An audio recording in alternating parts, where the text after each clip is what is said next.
তো আজকে যেটা নিয়ে আমরা আলোচনা করব সেটা হচ্ছে গ্লুটামেট রিসেপ্টার্স। প্রথমে আমাদের জানতে হবে যে যেগুলো জানবো আমরা এই ক্লাসের মধ্যে সেটা হচ্ছে introduction, receptor types and role of receptors. Introduction. সিএনএসের মধ্যে গ্লুটামেট হচ্ছে মেন এক্সাইটেটরি নিউরোট্রান্সমিটার। ব্রেন এবং স্পাইনাল কর্ডের মধ্যে থাকে, মানে গ্লুটামেট হচ্ছে মেইন এক্সাইটেটরি নিউরোট্রান্সমিটার। কোথায় না? ব্রেন এবং স্পাইনাল কর্ডে। 75% অফ দ্য এক্সাইটেটরি নিউরোট্রান্সমিশন যেটা হয় সেটা হচ্ছে সিএনএসের মধ্যে যেটা হয় সেটা হচ্ছে গ্লুটামেটের কারণেই হয়ে থাকে। এক্সাইটেটরি নিউরোট্রান্সমিটার আরও দেখা যায়, তবে মেনলি যেটা এক্সাইটেটরি নিউরোট্রান্সমিটার আমরা দেখতে পাই গ্লুটামেট এবং aspartate. Excitatory amino acid neurotransmitter সেটা হচ্ছে গ্লুটামেট এবং অ্যাসপার্টেট। আরও অনেক এক্সাইটেটরি নিউরোট্রান্সমিটার আছে, যেমন অ্যাসিটাইল কোলিন আছে, অ্যাড্রিনালিন আছে, but they are not amino acid. But glutamate এবং অ্যাসপার্টেট এরা হচ্ছে amino acid. So amino acid acts as a neurotransmitter, excitatory neurotransmitter. And inhibitory neurotransmitter amino acid যেটা ইনহিবিটরি নিউরোট্রান্সমিটারে কাজ করে সেটা হচ্ছে গামা অ্যামাইনো বিউটারিক অ্যাসিড এবং গ্লাইসিন।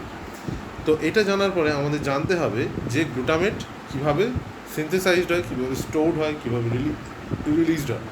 তো গ্লুটামেট সিনথেসাইজড হয় হচ্ছে আলফা কিটোগ্লুটারেট থেকে।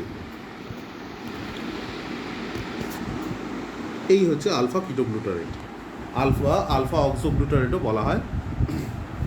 এনজাইম কি এনজাইমের মাধ্যমে সিনথেসাইজড হচ্ছে? সেই এনজাইমটা হচ্ছে gamma amino butyric acid transaminase. গাবাটা কনভার্ট হয়ে যাচ্ছে সাকসিনিক অ্যাসিড সেমিঅ্যালডিহাইডে এবং সেখান থেকে ঢুকে যাচ্ছে হচ্ছে ট্রাইকার্বক্সিলিক অ্যাসিড সাইকেলে, সেটা আমাদের উল্লেখ্য নয়। এবং এরপরে গ্লুটামেট সিনথেসাইজড হওয়ার পরে গ্লুটামেটটা ভেসিকেলের মধ্যে প্যাকেজড হয়। কী করে প্যাকেজড হয়? By a transporter, vesicle transporter.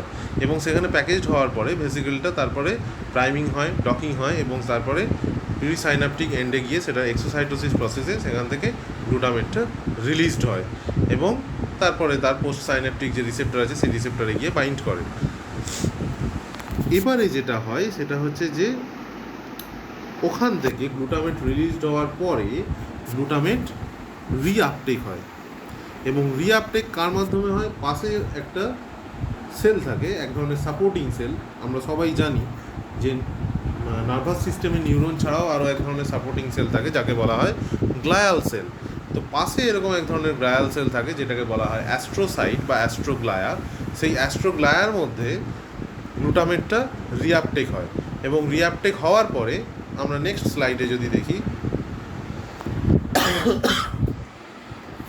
আমরা নেক্সট স্লাইডে দেখব রিআপটেক হচ্ছে এই যে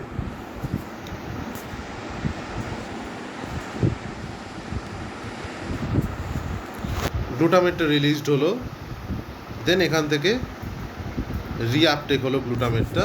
এখানে একটা এক্সাইটেটরি অ্যামাইনো অ্যাসিড ট্রান্সপোর্টার আছে, সেই অ্যামাইনো অ্যাসিড ট্রান্সপোর্টারের মাধ্যমে গ্লুটামেটটা রিআপটেক হলো কোথায় না? অ্যাস্ট্রোসাইটে। এবং সেখান থেকে এই যে এনজাইম গ্লুটামিন সিনথেটেজ বা সিনথেজ, সে কী করলো? গ্লুটামিনে কনভার্ট করালো।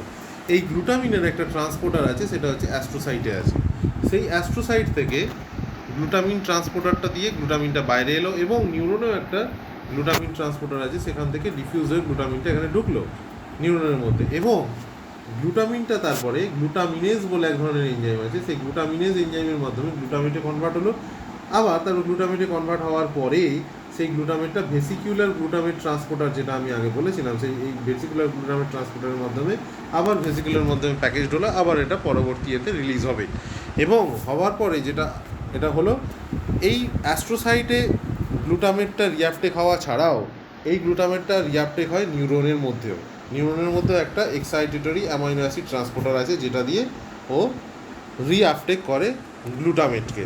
তো এই হচ্ছে টোটাল কিভাবে গ্লুটামেটটা রিলিজড হয়, গ্লুটামেটটা স্টোরড হয়, গ্লুটামেটটা সিনথেসাইজড হয়, সেই প্রসিডিওরটা এখানে আমরা জানলাম। এরপরে আমরা আসবো যেটা গ্লুটামেটের। এবারে গ্লুটামেটটা রিলিজড হয়ে গেল, গ্লুটামেটটা সাইন্যাপটিক ক্লেফটে রিলিজড হলো, দেন পোস্ট সাইন্যাপটিক মেমব্রেনে এসে গ্লুটামেটটা তার রিসেপ্টরের সাথে বাইন্ড করবে, বা গ্লুটামেটটা পোস্ট সাইন্যাপটিকে না গিয়ে প্রি সাইন্যাপটিকে তার রিসেপ্টর আছে, সেই রিসেপ্টর অটো রিসেপ্টর আমরা জেনেছি আগে, সেই অটো রিসেপ্টর বা এতে বাইন্ড করবে। কীভাবে কোন কোন রিসেপ্টর আছে সেই রিসেপ্টরগুলো সম্বন্ধে আমাদের এবারে জানতে হবে। সেটা হচ্ছে যেটা যে কোন কোন রিসেপ্টর দিয়ে কাজ করে। মেনলি দু ধরনের রিসেপ্টর আছে গ্লুটামেটের, প্রত্যেকটা নিউরোট্রান্সমিটারই দু ধরনের রিসেপ্টর থাকে। একটা হচ্ছে আয়নোট্রপিক রিসেপ্টর, একটা হচ্ছে মেটাবোট্রপিক রিসেপ্টর। এখানেও গ্লুটামেটের দু ধরনের রিসেপ্টর আছে, আয়নোট্রপিক এবং মেটাবোট্রপিক। আমি প্রিভিয়াস ক্লাসে আয়নোট্রপিক মেটাবোট্রপিক রিসেপ্টর কী জিনিস সেটা আমি বলেছি। তো ছোটো করে ইন ব্রিফ আমি এখানে বলে রাখি, আয়নোট্রপিক রিসেপ্টর হচ্ছে লাইগ্যান্ড গেটেড আয়ন চ্যানেল, মানে রিসেপ্টরটার সাথে লাইগ্যান্ডটা যখন বাইন্ড করবে, লাইগ্যান্ড বা নিউরোট্রান্সমিটার, তখন একটা আয়ন চ্যানেল ওপেন হবে। আর মেটাবোট্রপিক রিসেপ্টর হচ্ছে সেই ধরনের রিসেপ্টর যখন লাইগ্যান্ডটা মেটাবোট্রপিক রিসেপ্টরের সাথে বাইন্ড করবে, তার সেলের ভেতরে কিছু মেটাবলিক অল্টারেশন হবে, কিছু মেটাবোলাইট তৈরি হবে, যার জন্য এটাকে বলা হচ্ছে মেটাবোট্রপিক রিসেপ্টর। তো এরপরে আমরা যেটা আসবো, আয়নোট্রপিক রিসেপ্টর কত ধরনের হয়, গ্লুটামেটের আয়নোট্রপিক রিসেপ্টর কত ধরনের হয়। মেনলি যে আয়নোট্রপিক রিসেপ্টরগুলো দেখা যায় সেটা হচ্ছে NMDA, এন মিথাইল ডিঅ্যাসপার্টেট রিসেপ্টর। এটা ওয়েল নোন। এটা 7টা সাব ইউনিট আছে, GluN1, GluN2A, GluN2B, GluN2C, GluN2D, GluN3A and GluN3B। আর আরেকটা যেটা ইম্পর্টেন্ট রিসেপ্টর সেটা হচ্ছে অ্যাম্পা রিসেপ্টরস। অ্যাম্পা রিসেপ্টরসে হচ্ছে 4টে সাব ইউনিট থাকে। অ্যাম্পা রিসেপ্টরের ফুল ফর্ম হচ্ছে alpha amino 3 hydroxy 5 methyl 4 isoxazole propionic acid. কেন এইগুলো দিয়ে এটার নাম হয়েছে? NMD এর নাম NMDA রিসেপ্টর, AMP এর নাম AMP, কেননা এই যে কম্পাউন্ডগুলো, এই NMD এন মিথাইল ডিঅ্যাসপার্টেট বা alpha amino hydroxy methyl isoxazole propionic acid, এরা এই রিসেপ্টরগুলোকে অ্যাক্টিভেট করতে সাহায্য করে। এরা এই রিসেপ্টরগুলোর অ্যাগনিস্ট হিসেবে কাজ করে, সেই জন্য এই রিসেপ্টরগুলোর এই দিয়ে নামকরণ হয়েছে। কিন্তু পার্টিকুলারলি এরা হচ্ছে গ্লুটামেটের রিসেপ্টর, গ্লুটামেট এসে এতে বাইন্ড করতে পারে। এবং আরেক ধরনের রিসেপ্টর দেখতে পাওয়া যায়, সেটা হচ্ছে কাইনেট রিসেপ্টর, যার 5টা সাবইউনিট থাকে। সেই 5টা সাবইউনিট হচ্ছে GluA1 to GLU5। এখানে কী কী আরেক ধরনের, এখানে আমরা একটু দেখে নিই গ্লুটামেটের যে আয়ন চ্যানেল অ্যাসোসিয়েটেড রিসেপ্টর যেটা আছে, সেটা হচ্ছে যে এই যে আমরা দেখি যদি এটা, সেটা হচ্ছে যে ion channel receptors associated receptors, and এটাকে আমরা যেটাকে বলছি আয়নোট্রপিক রিসেপ্টার্স বা গ্লুর বলা হচ্ছে। এই যে NMDA, AMPA আর হচ্ছে কাইনেট রিসেপ্টার। এবার NMDA এর এই যে সাব ইউনিট, যে সাব ইউনিটগুলো দেখা গেছে, সেই সাব ইউনিটগুলো হচ্ছে এইগুলো, এই NR1, NR2A, NR2B, প্রিভিয়াস স্লাইডে বলেছি যেগুলো, সেইটাই এখানে বলা আছে। এবং এখানেও AMP এর যে সাব ইউনিটগুলো দেখা গেছে, গ্লুর R1, গ্লুর R2, গ্লুর R3, গ্লুর R4, এবং কাইনেটের দেখা গেছে গ্লুর R5, গ্লুর R6, গ্লুর R7 এবং K1, K2। এবং এইগুলো হচ্ছে আয়ন চ্যানেল অ্যাসোসিয়েটেড যে রিসেপ্টার্সগুলো আছে, সেই রিসেপ্টার্সগুলো হচ্ছে ফার্স্ট এক্সাইটেটরি রিসেপ্টার। কিন্তু আমরা যদি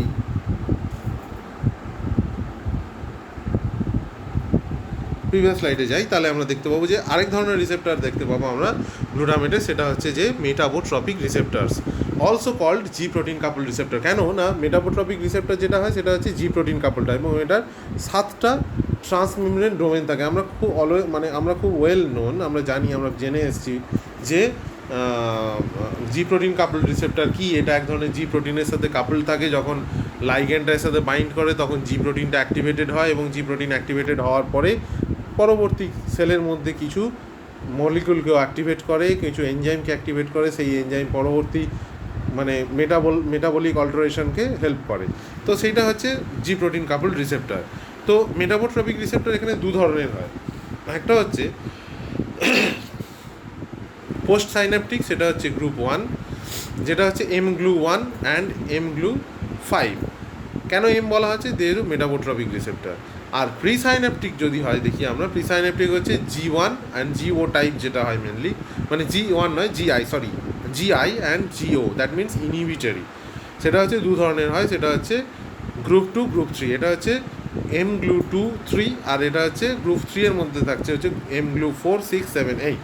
তো এই ধরনের রিসেপ্টর এখানে টোটাল আমরা যেটা দেখতে পাচ্ছি 4, 2, 6 আর 2, 8, 8টা। তার মধ্যে দুটো হচ্ছে পোস্ট সাইন্যাপটিক, বাকিগুলো হচ্ছে প্রি সাইন্যাপটিক। এবং এই যে প্রি সাইন্যাপটিকগুলো যেগুলো দেখলাম, এগুলো মেনলি অটো রিসেপ্টরের কাজ করে। কীরকম না, গ্লুটামেটটা যখন বেরোলো, ওর প্রি সাইন্যাপটিক রিসেপ্টরে বাইন্ড করছে, এবং প্রি সাইন্যাপটিক রিসেপ্টরে বাইন্ড করার পরে ও নিজের সিনথেসিস বা নিজের যে রিলিজ, সেই রিলিজটাকে স্টপ করে দিতে সাহায্য করছে। তো এই গেল গিয়ে হচ্ছে বিভিন্ন ধরনের রিসেপ্টর, মেটাবোট্রপিক রিসেপ্টর। এখানে আমরা দেখতে পাচ্ছি যে জি প্রোটিন কাপল রিসেপ্টার্স, এখানেও বলা আছে this is G protein couple receptors. আর এটা হচ্ছে metabotropic receptor group 1, group 2, group 3, এগুলো আমরা।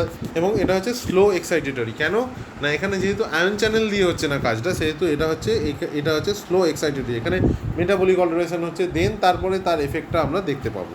তো এই হচ্ছে গ্লুটামেটের রিসেপ্টরের ডিফারেন্ট টাইপস অফ রিসেপ্টার্স এবং তাদের কী কাজ। এবং এই স্লাইডের মধ্যে আমরা এই জিস্ট করে দেওয়া আছে যে কী ধরনের receptor, ion channel related receptor, ionotropic কী রিসেপ্টর আছে গ্লুটামেটের, এই স্লাইডের মধ্যে আমরা এখানে দেওয়া আছে এবং তাদের কিছু ক্যারেক্টারিস্টিক্স এখানে দেওয়া আছে। যেরকম এনএমডিএ রিসেপ্টর, তার ক্যারেক্টারিস্টিক্স এখানে দেওয়া আছে, যেটা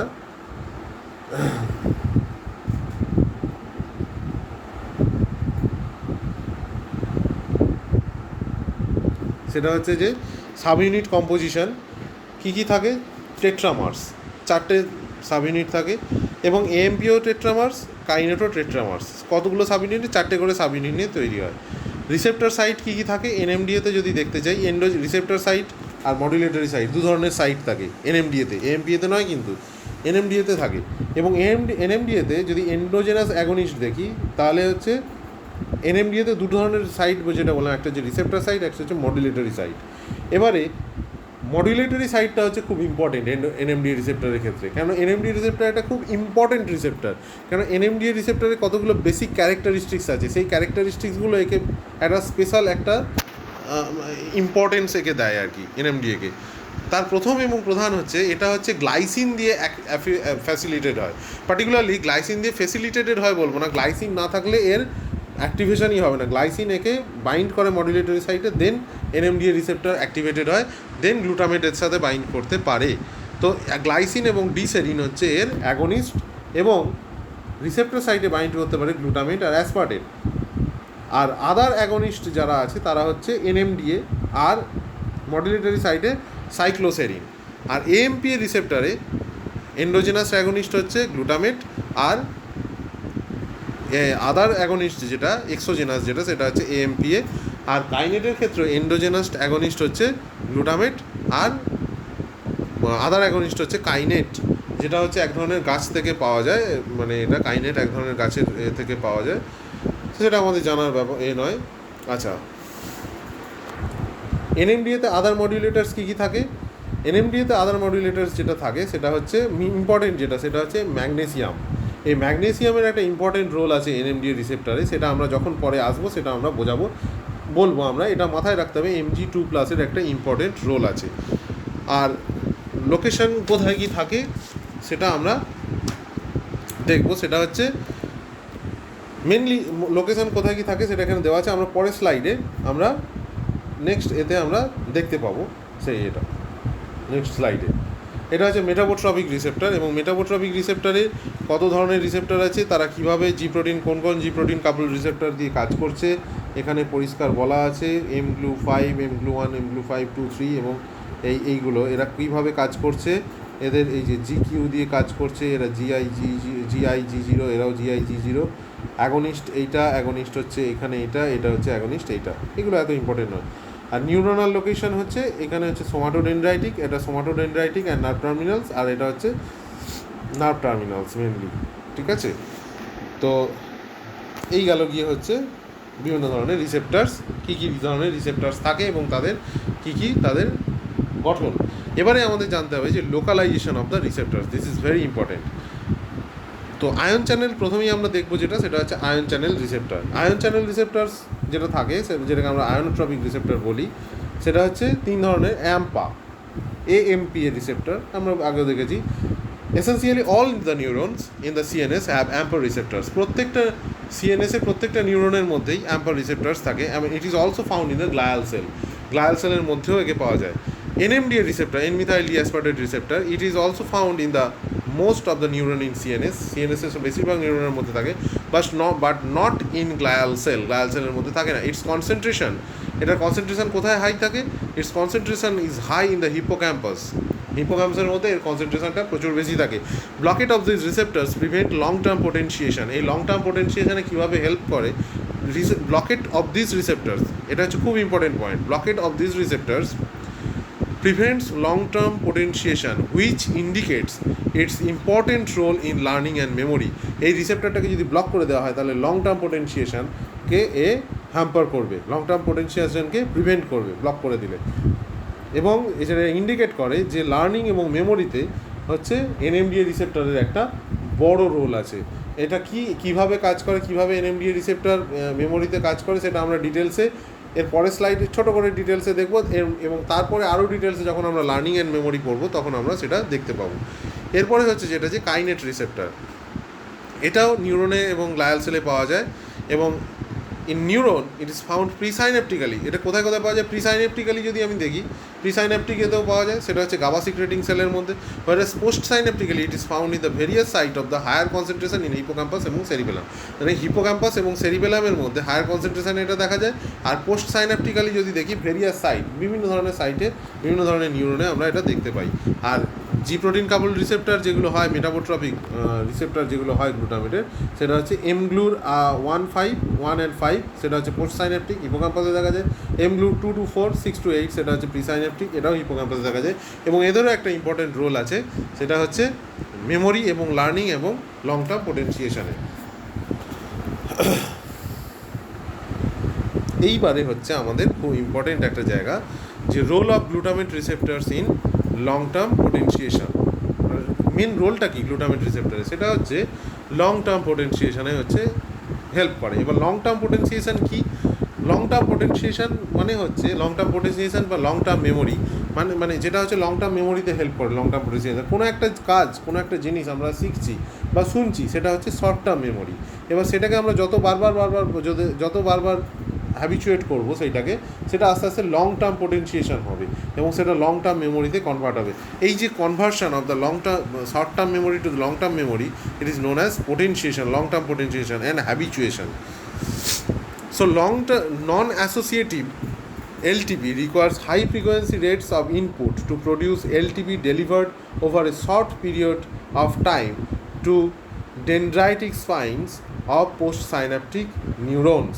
এই পোস্ট সাইন্যাপটিক নিউরনসের মধ্যে একটা লার্জ অ্যামাউন্টে একটা ইনপুট, হাই ফ্রিকোয়েন্সি ইনপুটকে ডেলিভার করতে হবে, সেইটাই হচ্ছে তবেই গিয়ে লং টার্ম পোটেনশিয়েশন জেনারেট করবে। The rapid rate of stimulation result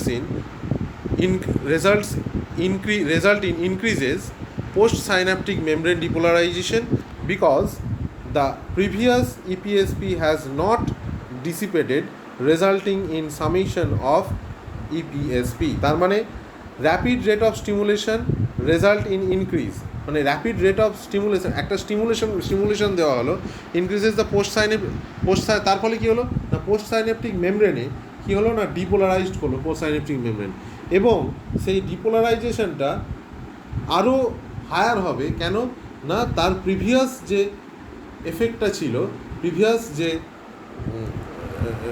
ইপিএসপি যেটা ছিল, এক্সাইটেটরি পোস্ট সাইন্যাপটিক পোটেনশিয়াল, সেইটা কিন্তু তখনও ডিসিপেটেড হয়নি। এবং তারপরে আরেকটা যখন স্টিমুলেশন চলে আসবে, মানে কন্টিনিউয়াস আমাকে স্টিমুলেশন দিয়ে যেতে হবে, একটা স্টিমুলেশন দেন আবার একটা স্টিমুলেশন, তার মানেই হচ্ছে হ্যাবিচুয়েশন, আমাকে বারবার ধরে জিনিসটাকে হ্যাবিচুয়েট করতে হবে। তার মানে একটা স্টিমুলেশন এলো, সেই স্টিমুলেশনটার ফলে একটা ইপিএসপি জেনারেট করলো পোস্ট সাইন্যাপটিক মেমব্রেনে, এবং তার ফলে হচ্ছে ডিপোলারাইজেশন হলো, কিন্তু তারপর সেই ডিপোলারাইজেশনটা ডিসিপেট করে যাওয়ার আগেই আবার একটা স্টিমুলেশন চলে এসছে, এবং যার ফলে কী হচ্ছে, দুটোর সামেটিভ এফেক্ট দেখা যাবে, resulting in the summation effect of EPSP. এটা সামেটিভ এফেক্ট একটা দেখা যাবে ইপিএসপিতে। For LTP to occur, এখানে যেটা বলছে, for LTP to occur, the postsynaptic cell must be depolarized and receiving excitatory input from presynaptic cells. Long term potentiation হতে গেলে post synaptic সেলকে ডিপোলারাইজড হতেই হবে, ডিপোলারাইজেশন আমরা জানি, এবং কি করতে হবে, তাকে রিসিভ করতে হবে excitatory input from presynaptic cell, মানে প্রথমে তো এক্সাইটেটরি প্রিসাইন্যাপটিক সেল থেকে এক্সাইটেটরি ইনপুটসকে রিসিভ করতে হবে প্রিসাইন্যাপটিক সেল থেকে, এবং তারপরে তাকে ডিপোলারাইজড হতে হবে, এবং এটা কন্টিনিউয়াস এতে হতে হবে, কন্টিনিউয়াসভাবে এটা হতে হবে। দ্য রিজন বোথ, তারপর কি বলছে, the reason both these events must be occurring, the reason both these events must be occurring simultaneously is due to the complex nature of the receptor protein that plays a role in LTP, the AMPA and NMDA receptor। তার মানে এই যে যেটা বলতে চাইলো, এই যে যেটা সাইমালটেনিয়াসলি যেটা কাজটা হবে, এই যে দুটো কাজ সাইমালটেনিয়াসলি হবে, যেটা হচ্ছে এক্সাইটেটরি ইম্পালসটা আসবে এবং তার ফলে ডিপোলারাইজড হবে, এই দুটো কাজকে সাইমালটেনিয়াসলি করতে হবে। এবং করে সেটা কিভাবে করে না, এখানে যে রিসেপ্টর কমপ্লেক্সগুলো আছে সেই রিসেপ্টর প্রোটিন কমপ্লেক্সগুলো দিয়ে, সেই রিসেপ্টর প্রোটিনগুলো একটা ইম্পর্টেন্ট রোল প্লে করে। সেই রিসেপ্টর প্রোটিনগুলো কি আমরা আগে জেনেছি, সেটা হচ্ছে AMPA অ্যান্ড NMDA। ওকে, আমরা বলেছিলাম AMPA এবং NMDA রিসেপ্টরের ইম্পর্টেন্ট রোল আছে মেমোরি অ্যান্ড লার্নিংয়ে। তো AMPA এবং NMDA এমন একটা AMPA হচ্ছে এমন এক ধরনের রিসেপ্টার্স যারা হচ্ছে গ্লুটামেটের সাথে বাইন্ড করার ফলে আয়ন চ্যানেল ওপেন করে। কি আয়ন চ্যানেল ওপেন করে? সোডিয়াম এবং পটাশিয়াম আয়ন চ্যানেল ওপেন করে। এখানে লেখা আছে সোডিয়াম এবং sodium, mainly sodium ion channel open করে। এবার পোস্ট সাইন্যাপটিক্যালি যেই সোডিয়াম আয়ন চ্যানেল ওপেন হবে, তাহলে সোডিয়াম এন্ট্রি হবে পোস্ট সাইন্যাপসে, এবং পোস্ট সাইন্যাপটিক নিউরনে যেই সোডিয়াম এন্ট্রি হবে তখন ওখানে ডিপোলারাইজেশন হবে। ডিপোলারাইজেশন যেই হবে, সঙ্গে সঙ্গে ডিপোলারাইজেশন হওয়ার ফলে NMDA যে রিসেপ্টরটা আছে সেই NMDA রিসেপ্টরকে ও হেল্প করবে। কীভাবে হেল্প করবে? প্রথমত NMDA রিসেপ্টর আমাদের জানতে হবে, NMDA রিসেপ্টর গ্লুটামেটের রিসেপ্টর, গ্লুটামেটের জন্য এটা একটা রিসেপ্টর, কিন্তু গ্লুটামেট এর সাথে বাইন্ড করতে পারবে না, বা করলেই এখান দিয়ে নিউরো ট্রান্সমিশন হবে না। কেন না, NMDA রিসেপ্টরের মধ্যে দিয়ে ক্যালসিয়াম ঢোকে, আর AMPA রিসেপ্টরের মধ্যে দিয়ে সোডিয়াম ঢোকে, কিন্তু NMDA রিসেপ্টরের মধ্যে গ্লুটামেট বসতে পারবে না, বা বসলে এখানে ক্যালসিয়াম ঢুকবে না। কেন না, ওখানে NMDA রিসেপ্টরের মধ্যে একটা ম্যাগনেসিয়াম দেওয়া আছে, ম্যাগনেসিয়াম ব্লক করে রাখে ওর জায়গাটা যেখান দিয়ে ক্যালসিয়াম ঢুকবে, একটা ব্লকার হিসেবে কাজ করে ম্যাগনেসিয়ামটা। যখন AMPA রিসেপ্টর দিয়ে প্রথমে গ্লুটামেট গিয়ে AMPA রিসেপ্টরে বাইন্ড করলো এবং সেখান দিয়ে সোডিয়াম ঢুকলো, এবং সোডিয়াম ঢোকার পরে সেখানে মেমব্রেনটা, পোস্ট সাইন্যাপটিক মেমব্রেনটা অল্প ডিপোলারাইজড হলো। সেই অল্প ডিপোলারাইজড হওয়া পোস্ট সাইন্যাপটিক মেমব্রেনটা কী হয় না, হেল্প করে ওই NMDA রিসেপ্টরের ম্যাগনেসিয়ামকে খুলে বেরিয়ে যেতে। যেই ম্যাগনেসিয়ামটা খুলে বেরিয়ে যাবে NMDA রিসেপ্টরে, তখনই কী হবে, NMDA রিসেপ্টরের মধ্যে দিয়ে প্রচুর পরিমাণে ক্যালসিয়াম ঢুকবে, প্রচুর পরিমাণে ক্যালসিয়াম পোস্ট সাইন্যাপটিক মেমব্রেনের মধ্যে ঢুকে আসবে, পোস্ট সাইন্যাপটিক নিউরনের মধ্যে ঢুকে আসবে। যেই পোস্ট সাইন্যাপটিক নিউরনের মধ্যে ক্যালসিয়াম ঢুকবে, তখনই কী হবে, ক্যালসিয়ামের সাথে বিভিন্ন ক্যালসিয়াম যেই ঢুকবে, সঙ্গে সঙ্গে কী হবে, ক্যালসিয়ামের ভেতরে প্রোটিন আছে ক্যালসিয়ামের সাথে বাইন্ড করে, যেটা হচ্ছে ক্যালসিয়াম ক্যালমোডুলিন, এবং যেই ক্যালসিয়াম ক্যালমোডুলিন ফর্ম করবে, যে ক্যালসিয়াম ক্যালমোডুলিন থেকে ক্যাম কাইনেস তৈরি হবে, ক্যাম কাইনেসকে অ্যাক্টিভেট করবে, ক্যাম কাইনেস পরবর্তী পাথওয়েকে অ্যাক্টিভেট করবে, এবং একটার পর একটা পাথওয়ে অ্যাক্টিভেটেড হবে, এবং হওয়ার ফলে যেটা হবে যে একটা নতুন সাইন্যাপটিক কানেকশান তৈরি হবে। বিভিন্ন ধরনের ক্যামকাইনেস যেই অ্যাক্টিভেটেড হবে, ও কী করবে, ক্যামকাইনেস আরেকটা ফ্যাক্টরকে অ্যাক্টিভেট করবে, যে হচ্ছে এক ধরনের ট্রান্সক্রিপশন ফ্যাক্টর। সেই ট্রান্সক্রিপশন ফ্যাক্টরটা সেলের নিউক্লিয়াসে চলে যাবে, সেই ট্রান্সক্রিপশন ফ্যাক্টরটা নিউরনের নিউক্লিয়াসে চলে যাবে, এবং নিউরনের নিউক্লিয়াসে গিয়ে এক ধরনের প্রোটিনের ট্রান্সক্রিপশনকে বাড়িয়ে দেবে। সে বিভিন্ন ধরনের প্রোটিনের ট্রান্সক্রিপশনকে বাড়িয়ে দেয়, যেরকম BDNF আছে, GDNF আছে, ওকে, বিভিন্ন ধরনের যে ফ্যাক্টরস আছে, growth factors, nerve growth factors, তার এক্সপ্রেশনকে বাড়িয়ে দেবে। এবং যেই এক্সপ্রেশনকে বাড়িয়ে দেবে, তখন অটোমেটিক্যালি কী হবে, ওইখান থেকে ওই নার্ভ গ্রোথ ফ্যাক্টরগুলো কী হবে, নতুন একটা স্পাইন তৈরি করবে। স্পাইন মানে সাইন্যাপটিক স্পাইন তৈরি করবে। তার মানে একটা সাইন্যাপসের সাথে আরেকটা সাইন্যাপসের কানেকশান আরও দৃঢ় হবে, মানে আরও একটার সাথে আরেকটার কানেক্টিভিটি বেড়ে যাবে। যার ফলে কী হবে, আমরা কোনো জিনিস খুব সহজে, খুব তাড়াতাড়ি মনে রাখতে পারবো, বা যত এই কানেক্টিভিটিটা বাড়বে তত আমাদের জিনিসটা মনে থাকবে, আমাদের মেমোরিটা লং টার্ম মেমোরিতে কনভার্ট হবে। সো এইভাবেই আমাদের NMDA receptor long term memory এবং লং টার্ম পোটেনশিয়েশনে হেল্প করে। সরি, এইটা হচ্ছে তার স্কিমাটিক ডায়াগ্রাম। যদি আমরা দেখি এটা,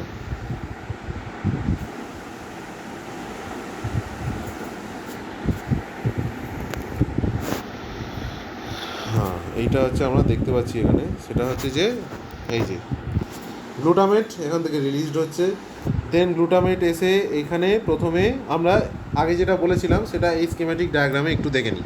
প্রথমে এসে এখানে বসলেও এখানে কিন্তু ম্যাগনেসিয়াম, এই যে ম্যাগনেসিয়াম যেহেতু বসে আছে, এইখানে ম্যাগনেসিয়ামটা বসে আছে, সেহেতু এখানে ক্যালসিয়াম ঢুকতে পারছে না, সেহেতু এই গ্লুটামেটটা এখানে এসে অ্যাম্পার রিসেপ্টরের সাথে বাইন্ড করেছে, এবং অ্যাম্পার রিসেপ্টরের সাথে বাইন্ড করার ফলে এই যে সোডিয়াম যেটা আছে, এই সোডিয়ামটা এখানে ঢুকছে, এবং সোডিয়ামটা ঢোকার ফলে এখানে ডিপোলারাইজেশন হচ্ছে, এবং ডিপোলারাইজেশনের ফলে এখানে এক্সাইটেশন হচ্ছে, এবং যেই এক্সাইটেশন হচ্ছে তখন কি হচ্ছে না আরও পরিমাণে অ্যাম্পার রিসেপ্টার্স এখানে তৈরি হচ্ছে, এবং অ্যাম্পার রিসেপ্টার্সগুলো গিয়ে এখানে মেমব্রেনে বাইন্ড করে যাচ্ছে। পরবর্তী এতে যদি দেখি মেমব্রেনে বাইন্ড করে যাচ্ছে, এবং তার ফলে কী হচ্ছে আরও বেশি পরিমাণে সোডিয়াম এখানে এসে ঢুকছে, এখানে আরও বেশি সোডিয়াম এন্ট্রি নিচ্ছে, এবং ডিপোলারাইজেশন ডিপোলারাইজেশনটা সাস্টেন করছে, এবং যার ফলে কী হচ্ছে এক্সাইটেশন হচ্ছে। এবং এই যে ডিপোলারাইজেশন হওয়ার ফলে এখানে দেখা যাবে যে এই যে এনএমডিএ যে রিসেপ্টর, এই যে এনএমডিএ রিসেপ্টর যেটা ছিল এখানে এনএমডিএ রিসেপ্টর, এই এনএমডিএ রিসেপ্টর থেকে ম্যাগনেসিয়ামটা উইথড্র হয়ে বেরিয়ে চলে গেল, এবং তখন এখান থেকে ক্যালসিয়ামটা এখানে এই যে এখানে ক্যালসিয়ামটা ঢুকে এসছে, এখানে ক্যালসিয়ামটা ঢুকে এসছে, এবং ক্যালসিয়ামটা ঢুকে আসার পরে আরেকটা যেটা হয়েছে, এই ক্যালসিয়ামটা কি করছে না বিভিন্ন ধরনের, এই যে বলেছি যে ক্যালসিয়াম কাইনেস, ক্যালমোডুলিন কাইনেসকে অ্যাক্টিভেট করছে, ক্যাম্প কাইনেসকে অ্যাক্টিভেট করছে, বিভিন্ন ধরনের কাইনেসকে অ্যাক্টিভেট করছে, এবং আর গ্লুটামেট আরেকজনের সাথে বাইন্ড করে, সেটা হচ্ছে এই যে mGlu1, যেটা আমি বলেছিলাম মেটাবোট্রপিক রিসেপ্টর। এই mGlu1 এর সাথে বাইন্ড করার ফলে কী হচ্ছে IP3 তৈরি হচ্ছে। mGlu1 হচ্ছে এমন একটা রিসেপ্টর, সেটা হচ্ছে জি প্রোটিন কাপল রিসেপ্টর, সেটা হচ্ছে ফসফোলাইপেজ সিকে অ্যাক্টিভেট করে, এবং ফসফোলাইপেজ সি কী করে না IP3 তৈরি করে, PIP2 থেকে IP3 এবং ড্যাগ তৈরি করে, এবং IP3 কী করে ক্যালসিয়াম লেভেলকে বাড়িয়ে দেয়। তার মানে এখান থেকে বাইরে থেকে ক্যালসিয়াম ঢুকছে, আর IP3 কী করছে না এন্ডোপ্লাজমিক রেটিকুলাম থেকে ক্যালসিয়ামকে রিলিজ হতে সাহায্য করে। তার মানে ভেতরে যে ক্যালসিয়াম ছিল সেলের ভেতরে এন্ডোপ্লাজমিক, তার ক্যালসিয়াম, সেই ক্যালসিয়ামটাও রিলিজ হচ্ছে, আবার বাইরে থেকে ক্যালসিয়াম ঢুকছে, টোটাল ক্যালসিয়াম লেভেলটা এখানে বেড়ে যাচ্ছে, এবং যার ফলে কী হচ্ছে ক্যালসিয়ামের সাথে ক্যালমোডুলিন বাইন্ড করে ক্যাম্পকাইনেসকে অ্যাক্টিভেট করছে, দেন ক্যাম্পকাইনেস প্রোটিন কাইনেস সিকে অ্যাক্টিভেট করছে, এবং প্রোটিন কাইনেস সি ক্যাম্পকাইনেস অ্যাক্টিভেট হয়ে যাওয়ার পরে কী হচ্ছে অল্টার্ড জিন এক্সপ্রেশন, যেটা আমি বললাম একটা জিন এক্সপ্রেশনকে অল্টার করে, এবং যার ফলে BDNF এবং GDNF বিভিন্ন ধরনের যে নার্ভ গ্রোথ ফ্যাক্টর, সেই নার্ভ গ্রোথ ফ্যাক্টরগুলো এক্সপ্রেসড হচ্ছে, এবং যার ফলে কী হচ্ছে যে প্রচুর পরিমাণে প্রচুর পরিমাণে BDNF তৈরি হওয়ার ফলে কী হচ্ছে ওই নার্ভ গ্রোথ ফ্যাক্টরগুলো কী করছে নতুন স্পাইন তৈরি করতে সাহায্য করছে, নতুন সাইন্যাপস তৈরি হচ্ছে, যার ফলে কী হচ্ছে একটা নিউরনের সাথে আরেকটা নিউরনের নতুন একটা সাইন্যাপস তৈরি হলে কানেক্টিভিটিটা বাড়ছে, যার ফলে কী হচ্ছে আমরা কোনো জিনিস মনে রাখতে পারছি। এটাই হচ্ছে লং টার্ম পোটেনশিয়েশন। তো আজকে আমরা এইটুকুই জানলাম, এইটুকুই আমাদের জানতে হবে NMDA এবং AMPA রিসেপ্টর সম্বন্ধে। নেক্সট ক্লাসে আমরা যেটা পড়বো এইটার সাথেই কানেক্টিভিটি, এটার সাথেই খুব কানেকশান আছে এমন একটা সাবজেক্ট, সেটা হচ্ছে memory, molecular mechanism of memory, কী করে আমরা মেমোরাইজ করি কোনো জিনিসকে, কোনটা শর্ট টার্ম মেমোরি কোনটা লং টার্ম মেমোরি। তো আজকের মতো এই পর্যন্ত, ওকে।